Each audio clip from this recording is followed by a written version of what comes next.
This is a story of power, crime, and a man who became a legend in his own time. Sardar Abdul Rehman Baloch, better known as Rehman Dakait. Lyari has always been a place of stark contrasts. It's a cradle of culture, producing some of Pakistan's best boxers and footballers. But it has also been a battleground, a place where poverty and neglect created a vacuum that was filled by gangs. In the late 1990s and early 2000s, one name rose above all others in this turf war: Rehman Dakait. But who was this man? Was he just a ruthless criminal, or was there more to his story? To understand Rehman, we have to go back to the beginning. Born in Lyari, he was the son of a laborer named Dad Muhammad, or Dadal.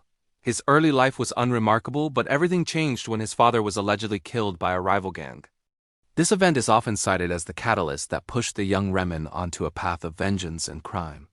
He joined his uncle's gang, led by the notorious Kalanag, and quickly made a name for himself. He was sharp, ambitious, and utterly fearless. Soon, Rehman broke away to form his own gang. He consolidated power through a mix of violence, strategy, and a surprising degree of popular support. This is where the story gets complex. To the police and the state, Rehman was a wanted man, a kingpin responsible for extortion, kidnapping for ransom, and countless murders. His gang controlled vast swaths of Lyari, running a parallel administration where their word was law. They fought brutal wars with rival gangs, most famously with Arshad Pappu, a conflict that drenched the streets of Lyari in blood for years. The police launched numerous operations to capture him, but Rehman always seemed to be one step ahead. He was a master of disguise and had an intricate network of informants. He seemed to vanish into thin air, earning him a mythical status. Stories of his escapes became local legends. He wasn't just hiding, he was ruling. But here's the paradox of Rehman Dakait. While the outside world saw him as a monster, many inside Lyari saw him as a protector, a Robin Hood figure. In a community where state institutions often failed, Rehman's gang provided a rough and often brutal form of justice. They would settle disputes, from family quarrels to business disagreements. They ran their own courts, and their decisions were final. He was also known for his philanthropy. He would distribute money, pay for weddings of the poor, and ensure that no one in his territory went hungry. This created a powerful bond of loyalty with the residents. They saw him not as an oppressor, but as their Sardar, their chief. He understood the power of public perception. He cultivated this image, presenting himself as a champion of the Baloch people and a protector of Lyari's honor against outsiders and rival ethnic groups. This duality is what makes his story so fascinating. How could a man be both a feared gangster and a beloved community leader? The answer lies in the socio-economic realities of Lyari. Decades of state neglect, unemployment, and lack of basic amenities created an environment where a figure like Rehman could thrive. He offered what the state couldn't: security, justice, and a sense of identity. To many, he was the only authority that mattered. In 2008, something remarkable happened. As the political landscape in Pakistan shifted, a peace deal was brokered. Rehman Dakait, along with his rival Azhar Baloch, formed the People's Amin Committee, or the PAC. Rehman publicly renounced crime. He appeared on television, giving interviews and promising a new chapter for Lyari. He declared he wanted to enter politics and work for the betterment of his people through legitimate means. For a brief period, it seemed like a miracle. The guns fell silent in Lyari. The Amin Committee started engaging in social work, organizing sports tournaments, and running welfare projects.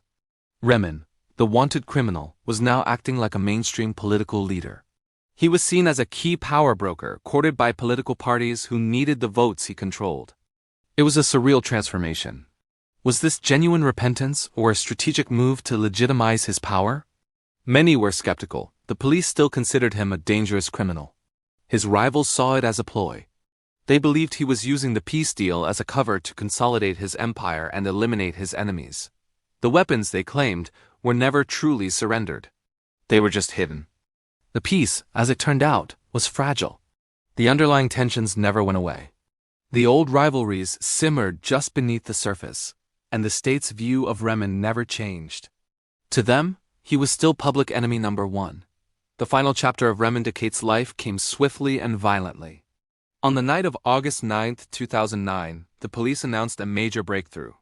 They had cornered Rehman and his associates in the Steel Town area of Karachi, far from his Lyari stronghold. A fierce gun battle erupted. When the smoke cleared, Rehman Dakait was dead. The official police account was that he was killed in a shootout. It was presented as a major victory in the war against crime.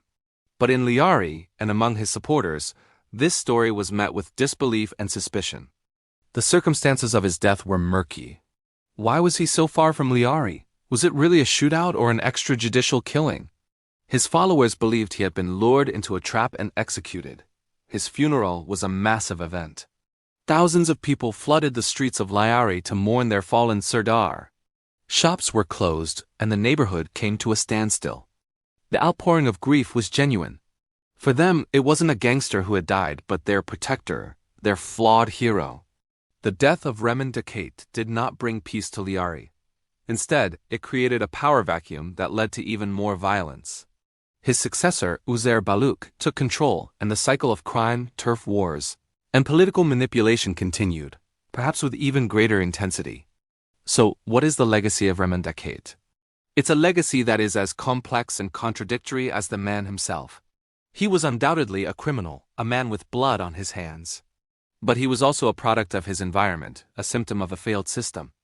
The story of Rehman Dakait is not just about one man. It's about Lyari. It's about Karachi. It's about the deep-seated issues of urban poverty, ethnic strife, and political patronage that continue to plague Pakistan's largest city. We'll see you in the next video.